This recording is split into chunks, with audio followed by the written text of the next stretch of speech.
안녕하세요. UOS 맞춤형 전형 상담 프로그램을 운영하면서 특히 많이 질문하셨던 내용들을 일종의 애프터 서비스죠. 정리를 해드리면서 한 번 더 짚어드리기 위해 영상을 촬영하게 되었습니다.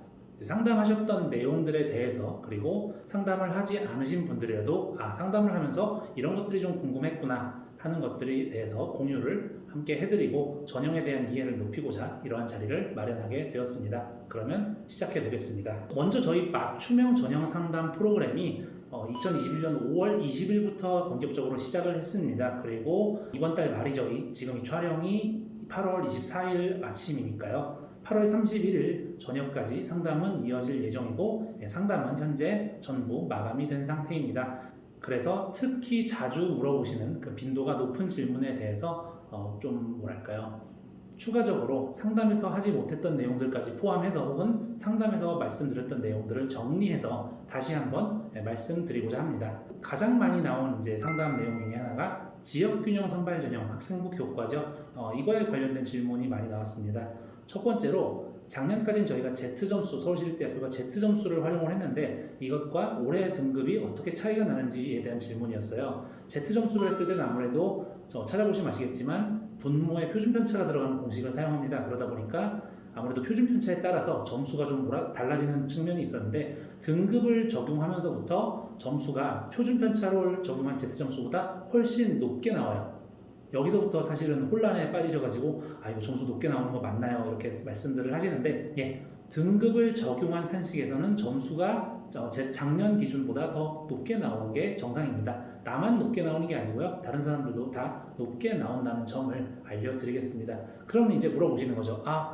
점수가 도대체 몇 점 정도가 돼야 지원이 가능하겠느냐 혹은 합격이 가능하겠느냐.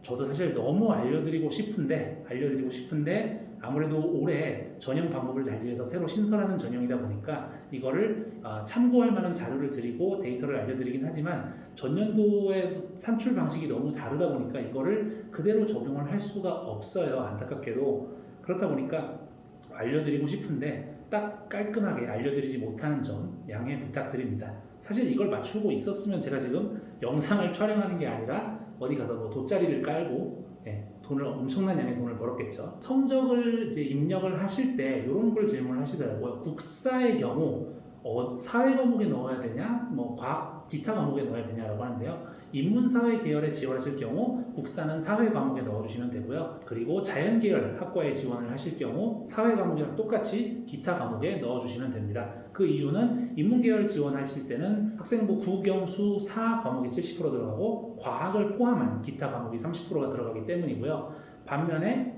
자연계열에서는 국영수 과 과목이 70%가 들어가고 사회나 국사를 포함한 나머지 과목이 30%가 들어가기 때문입니다. 그러면 올해 지역균형 선발 전형을 할 때 특히 좀 염두에 봐야 하는 점, 아마 모르긴 몰라도 대부분의 학교에서 이번에 9월 모의고사 9월 1일이죠. 아마 이 영상이 업로드되는 순간이면 이미 어느 정도 결정이 났을 수도 있겠네요.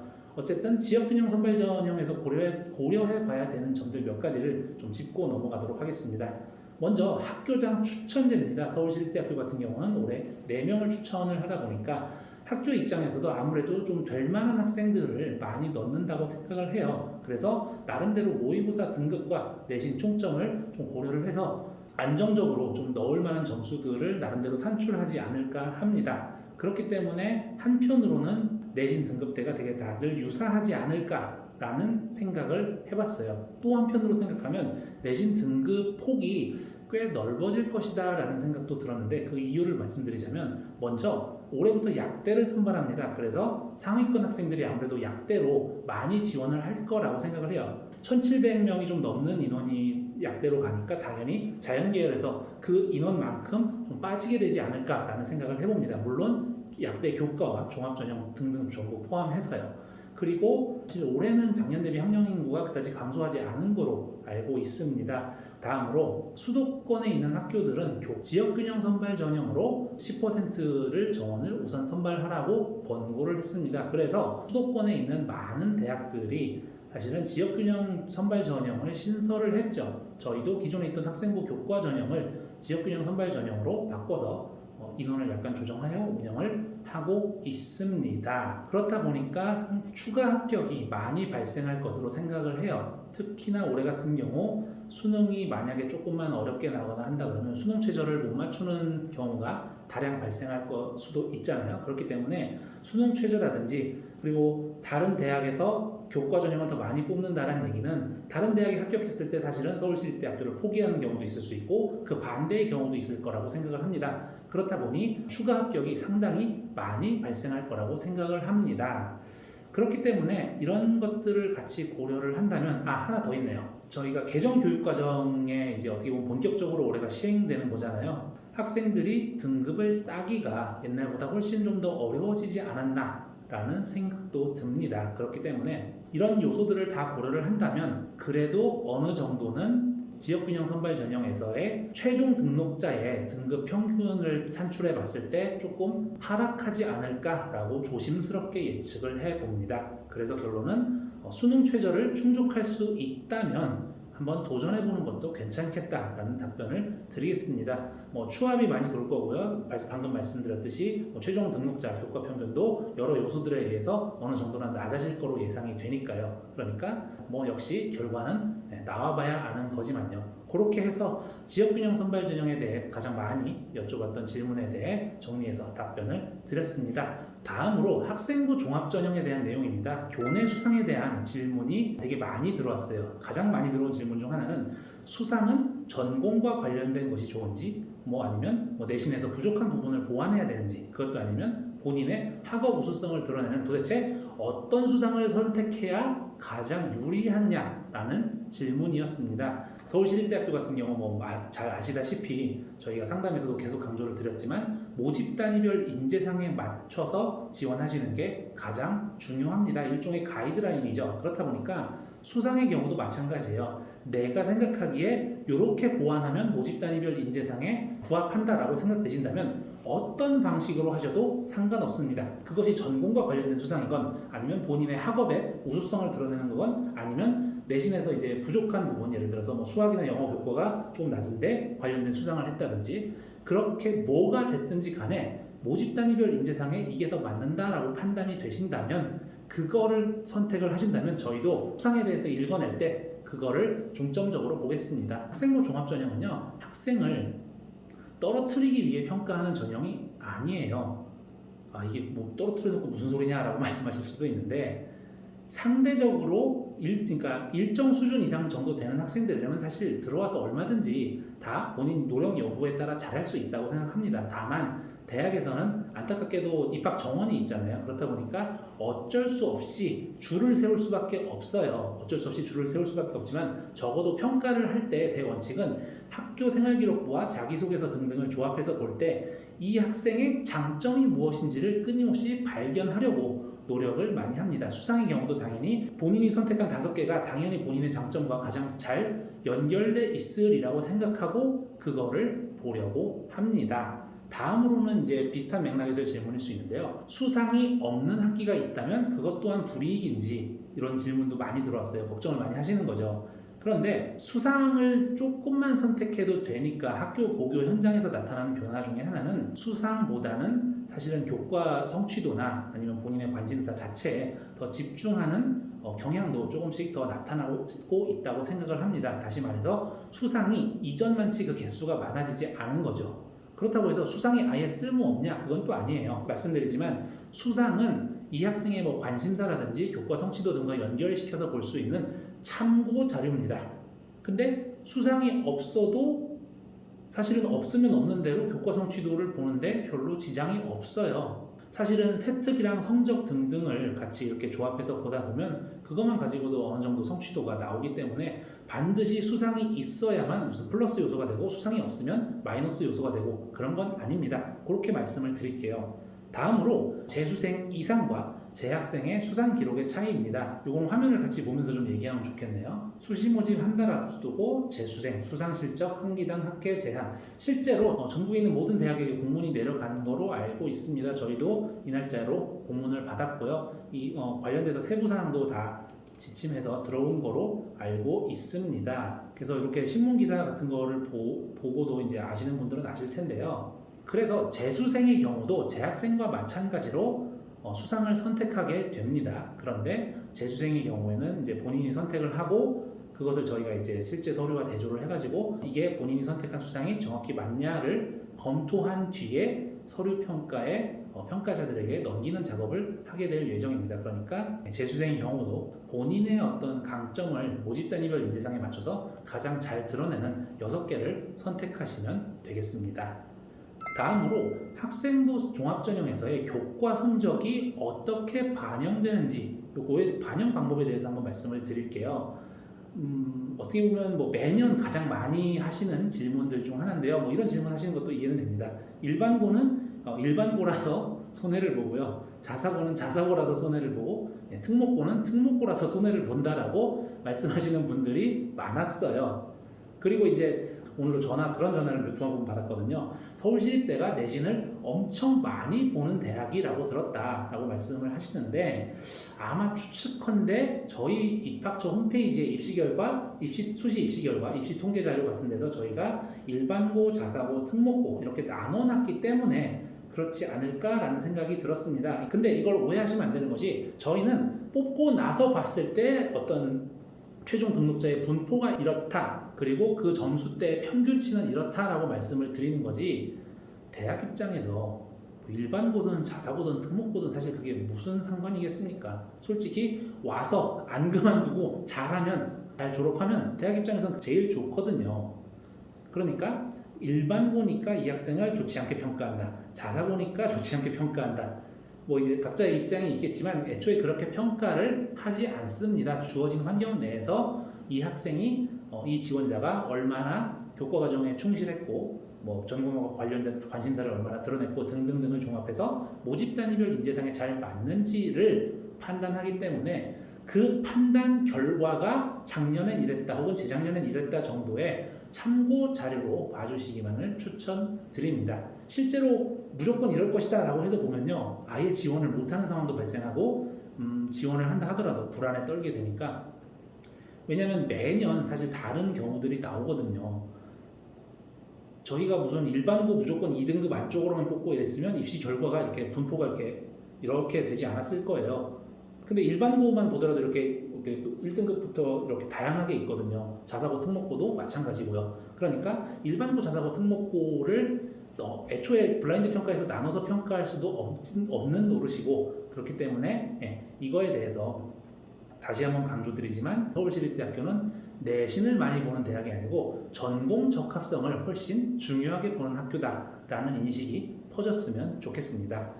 다음 질문은요, 이제 개정교육 과정이 되면서 진로 선택 과목에 대한 질문도 많이 하세요. 그렇다 보니까 특정 과목을 이수하지 않은 것이 감점 사유가 될 수 있느냐라는 질문도 많이 들었습니다. 예를 들어서 공과대학으로 말씀을 드리겠습니다. 전자전기 컴퓨터공학부, 수학과 물리에 대한 풍부한 기초지식, 그리고 화학공학과는 기초과학이고요. 기계정보공학과 수학 및 기초과학, 특히 물리에 대한 학업 성취도가 높은 학생, 신소재공학과 기초교과 수학, 물리, 화학 및 외국어 성취도, 토목공학과 기초교과 수학, 물리, 화학, 지구과학 성취도가 우수하며 컴퓨터과학은 수학, 기초과학, 인공지능학과 수리적 지식을 바탕으로. 자, 보세요. 3개 학과를 제외하고는요, 전부 물리라는 과목이 공통적으로 공과대학에 들어가 있습니다. 그럼 여기서 제가 다시 궁금한 거는요, 이렇게 공과대학에서 특정 학과를, 몇몇 학과를 제외하고는 물리라는 교과를 되게 강조를 하는데, 그렇다면 이런 물리 관련 과목에 대해서 그 중요성이 매우 엄청나다는 그 말로 들리거든요. 자, 바꿔 말하면 학교에서 물리 1이나 물리 2가 개설이 된 상태에서 그거를 이수를 왜 안 하셨나요?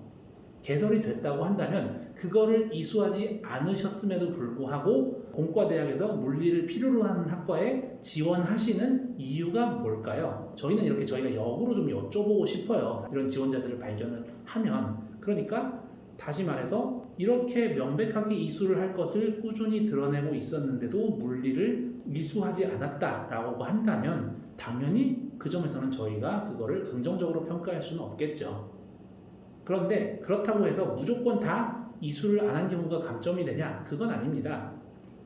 학교 환경에 따라서 이수를 못하는 경우도, 개설을 못하는 경우도 발생하거든요. 저희가 평가를 할 때 그래서 교육과정 편제표를 반드시 같이 확인을 해요. 학교에서 개설을 못한 경우라면, 예를 들어서 물리2를 개설을 못한 경우라면 그에 비견되는 어떤 다른 노력을 하였는가를 유심히 봅니다. 수학에 조금 더 집중을 했다든지 아니면 물리1에 집중을 하면서 나름대로 계속 어떤 관심사를 녹여내려고 했는지, 이런 거를 같이 보기 때문에 어떻게 보면 환경을 같이 감안하는 거죠. 아, 여기는 물리를 개설할 수 없는 환경이었나 보다, 물리2를. 그런 실제로 그런 상황에서 물리 1만 듣고도 합격한 케이스들이 여럿이 있습니다. 다만 개설을 했는데도 불구하고 안 들은 경우, 왜 듣지 않았는지 그 사유를 저희가 생기부나 자소서나 등등에서 좀 이유를 찾아보려고 해요. 그래서 그 이유가 좀 발견이 되고 설명이 되고 그에 비견될 만큼 다른 교과의 성취도가 우수를 하다면 그건 그거대로 평가를 할 것인데, 그것을 저희가 발견하지 못한 경우 당연히 아무래도 좀 부정적으로 평가받을 수밖에 없다고 생각을 합니다. 그런데 이 경우를 모든 교과에 한정시킬 수는 없어요. 왜냐하면 경제나 경영 관련 학과에 가려는데, 혹은 세무학과에 가려는데 경제 수학을 들었냐 안 들었냐의 경우는 또 다른 문제입니다. 왜냐하면 학교에서 진로선택 교과인 경제 수학을 개설할 수도 있고 안 할 수도 있어요. 근데 개설했던지 안 했던지 간에 아무래도 기본적인 수학 교과의 성취도가 탄탄하다면 경제 수학을 듣고 안 듣고가 어떤 평가에 엄청난 영향을 과연 끼칠까요? 라는 의문이 드는 거죠.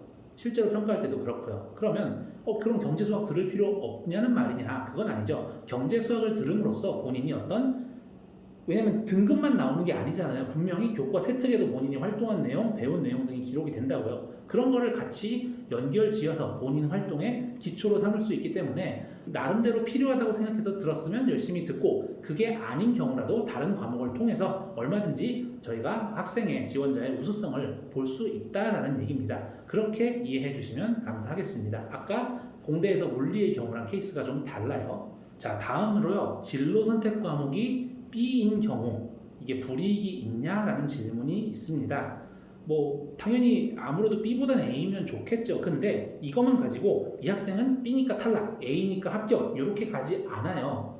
메커니즘을 다시 한번 설명을 드릴게요. 사실은 전 과목 전부 다 1등급이고 어느 학교든지, 그리고 진짜 다 1등급이고 다 100점이고 진로선택 과목까지 전부 A인 학생이 지원하면 아유 감사합니다 이렇게 하겠죠. 당연히 그렇겠죠.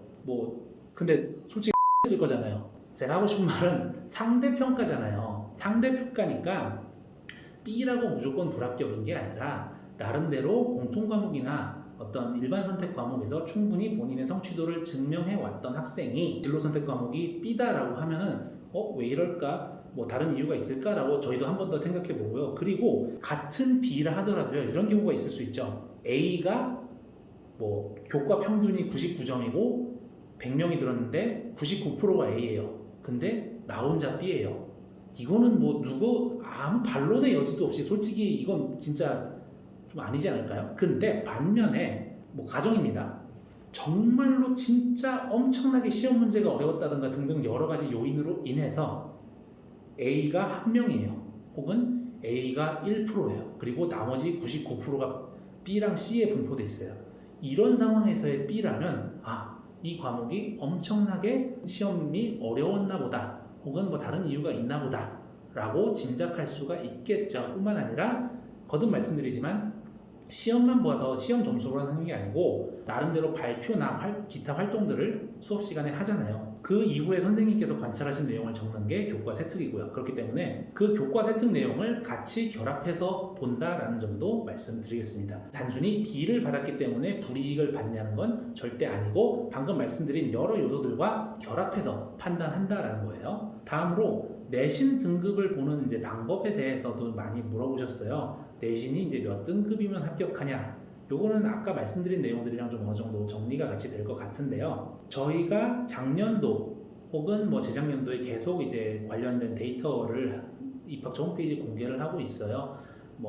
다른 영상들을 찾아보시면 저희가 인문계열 같은 경우 일반고, 자사고, 특목고 요 정도만큼에서 지원을 하는데 요 정도가 합격을 한다라는 걸 보여드리는데, 다시 말씀드리면 그 정도 안에만 들어오면은 적어도 수학하는 데 있어서 무리는 없다라고 저희가 판단을 한다라는 겁니다. 그 중에서 모집 인원이 한정돼 있다 보니 상대적으로 이게 어쩔 수 없이 상대평가니까 이것도 입시니까요. 어쩔 수 없이 줄을 세워서 나온 결과가 그렇다라는 거니까 내신 성적이 우수하면 우수할수록 뭐 나쁘지 않겠죠. 그런데 그것만 보는 게 아니라는 겁니다. 뭐 교과세 특이라든지 어쨌든 학교 생활의 중심이 수업이기 때문에 교과세 특을 당연히 중요하게 보고 다른 나머지 요소들도 참고 자료로 활용하여서 그 학생의 전체적인 우수성을 모집 단위별 인재상에 맞는지를 평가한다고 말씀드리겠습니다. 특정 내신대에서 쭉 잘라가지고 여기서부터 다 안 돼. 이거는 절대 아니다. 그리고 1학년 뭐 25%, 2학년 30%, 3학년 45% 이런 식으로 퍼센트를 나눠서 내신을 평가하지도 않습니다. 요새는 많이 안 물어보시지만 뭐 학생부 몇 장인데 이러면 좀 더 낫나요? 이런 것도 없어요. 어떤 평가 시스템을 통해서 컴퓨터로 보기 때문에 학생부 장수는 중요하지 않습니다.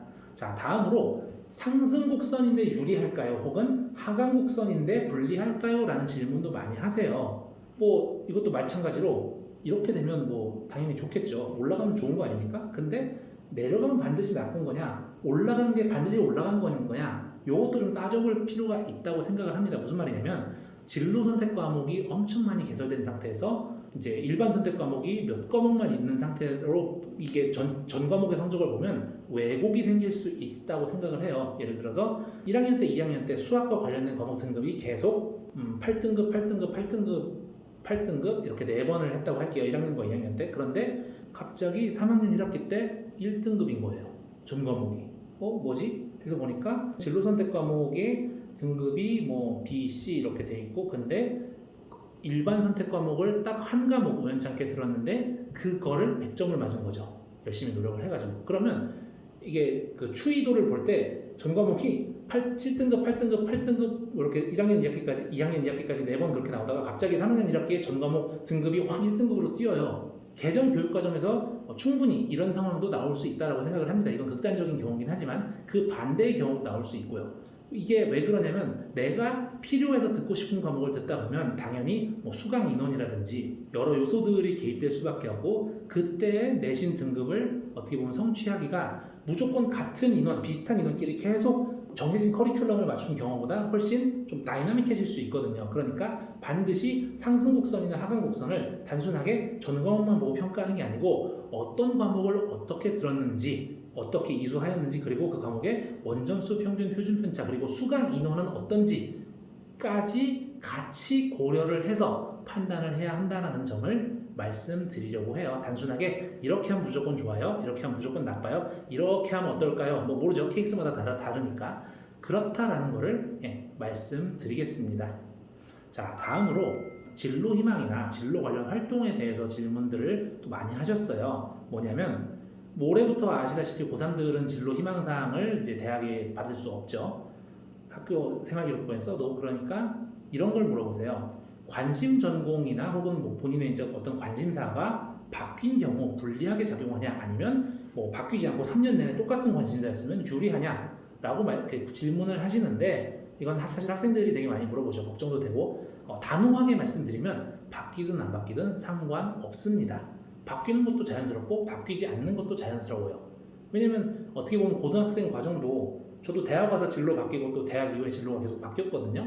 고등학생도 마찬가지로 내가 어떤 이야기를 듣고 무엇을 공부하느냐에 따라서 진로가 충분히 바뀔 수 있다고 생각을 해요. 그리고 안 바뀌어도 이상하지 않다고 생각을 합니다. 그건 되게 자연스럽다고 생각을 해요. 근데 결국 중요한 게 뭐냐면 학교 생활을 충실히 하면서 진로 관련 탐색을 꾸준히 했냐라는 겁니다. 그래서 결국 그 둘이 잘 조화가 돼가지고 나름대로 어떤 본인의 상을 모집 단위별 인재상에 맞는 상을 우리에게 보여줄 수 있는지가 중요하다고 생각을 해요.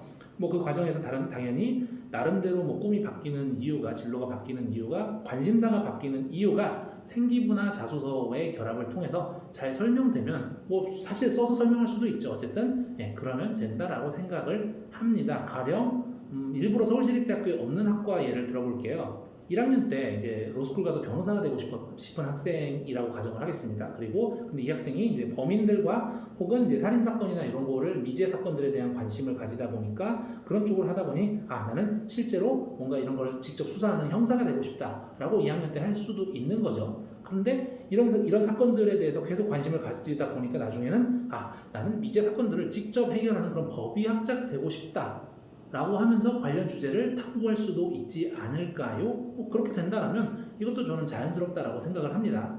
마찬가지로 서울시립대학교에 있는 학과를 지원한다 할지라도 그렇게 나름대로 이유가 있어서 거듭 강조하지만 학교 생활을 충실히 하는 상황에서 이렇게 바꾼다라고 한다면 그 바뀌는 게 어떻게 불이익이 될 수 있겠어요? 설령 안 바꾼다 하더라도 안 바꿔서 그냥 그거에 쭉 계속 깊게 관심을 파서 했나 보다 라고 읽어낸다라는 거죠. 자, 그러면 이것과 비슷한 예인데요. 다른 질문도 종종 있으셨습니다. 예를 들어서 3년 내내 진로 희망이 특정 진로였는데 이거를 어떻게 보면 이제 진로라고 하는 것도 부족한 거죠. 3년 내내 특정 어떤 관심사가 딱 하나에만 정해져 있었는데 하필 그게 언뜻 생각하기에는 서울시립대학교에 없는 학과인 거죠. 또 일부러 좀 서울시립대 없는 학과의 예를 들어보겠습니다. 3년 내내 이제 초등교사를 희망하는 학생이 있었어요. 그러면 아무래도 일반적으로 교대에 많이 쓰겠죠. 그런데 관련 탐구를 했는데 어느 대학 심리학과를 지원했다고 가정을 하겠습니다.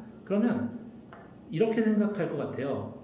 무조건 뭐야 교대 갈 것 같은 학생인데 심리학과 왜 썼어? 이게 아니라 이 학생이 한 여러 활동들 중에 분명히 심리학하고도 연결시킬 만한 활동이라든지 심리학에서도 충분히 어떤 들어와서 잘할 만한 그런 교과들이 있을 거예요.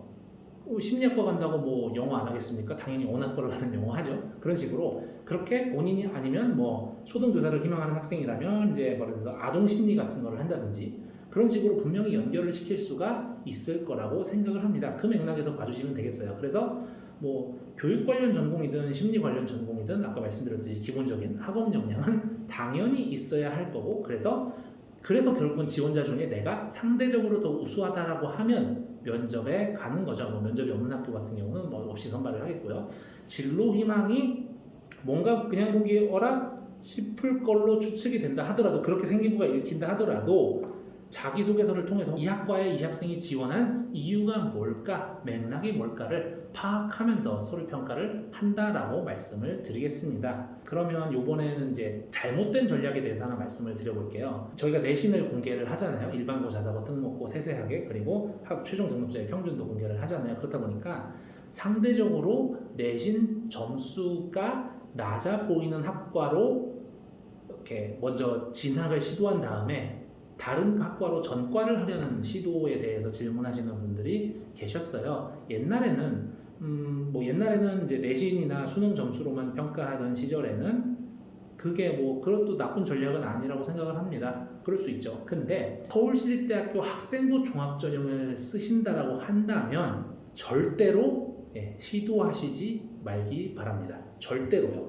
애초에 내가 낮아 보이는 학과에 지원한다는 것 자체가 내 3년 동안에 학교 생활에서 내가 드러냈던 관심사라든지 관련 이런 거라든지 이런 거를 모집 단위별 인재상을 정면으로 부정하는 거예요. 아무리 내신 성적이 높다 하더라도 그게 모집 단위별 인재상이랑 잘 연결되지 않는다면 학업 역량에서 높은 점수를 받을지언정 잠재 역량에서 매우 낮은 점수를 받을 확률이 큽니다. 오히려 그러니까 짚을 지고 불숲으로 들어가는 격이죠. 내신 점수가 낮은 학과에 지원해서 뭔가 전과라든지 복수전공이라든지 하려는 시도는 학종에서는 절대, 특히 서울시립대 학종에서는 절대 하시면 안 되는 전략이라고 상담에서도 계속 말씀드렸지만 다시 한번 강조를 드립니다. 또 이런 질문도 있었습니다. 관심 있는 전공과 관련 활동의 깊이 혹은 이제 넓이 무슨 말이냐면 이런 질문이죠. 전공 관련 관심사를 하나에 대해서 깊게 드러내는 게 좋을까요? 아니면 두루두루 넓게 드러내는 게 좋을까요? 상관없어요. 고등학생이 어떻게 하든 열심히 했다라고 하면 이런 게 있거든요. 그리고 깊게 하면 넓어지고요.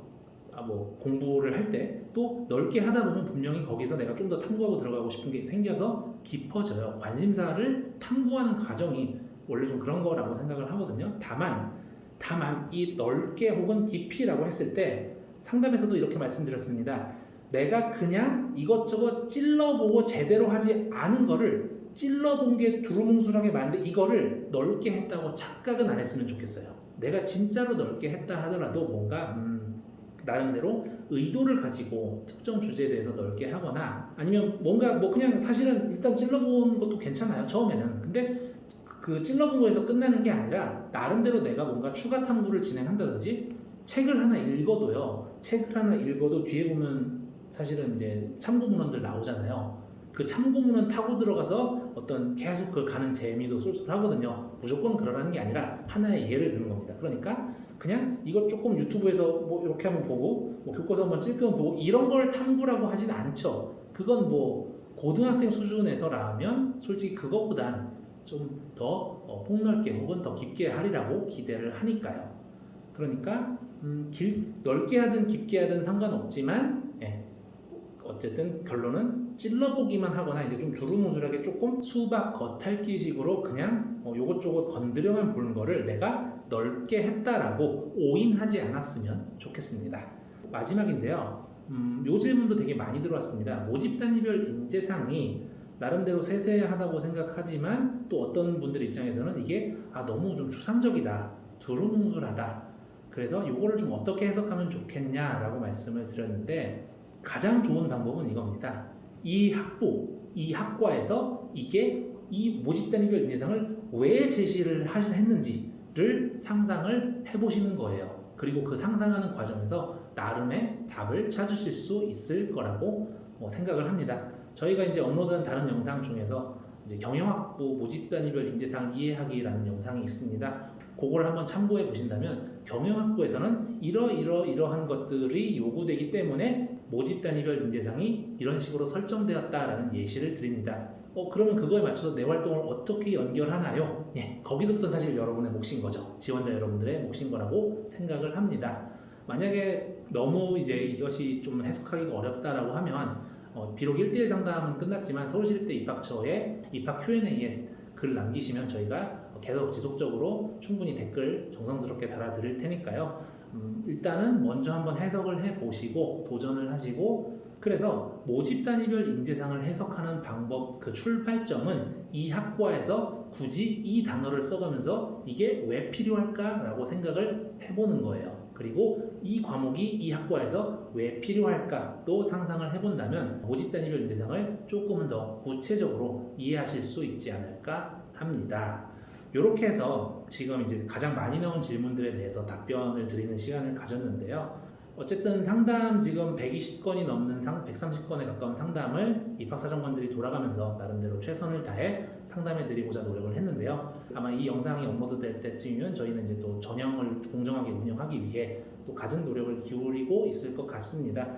전형도 역시 안정적으로 운영될 수 있도록 그리고 공정하게 운영될 수 있도록 최선을 다하겠습니다. 맞춤형 전형 상담 프로그램은 내년에 당연히 더 업그레이드돼서 돌아오도록 하겠습니다. 서울시립대학교에 주신 관심 감사하며 앞으로 남은 기간도 잘 마무리하시길 바라겠습니다. 감사합니다.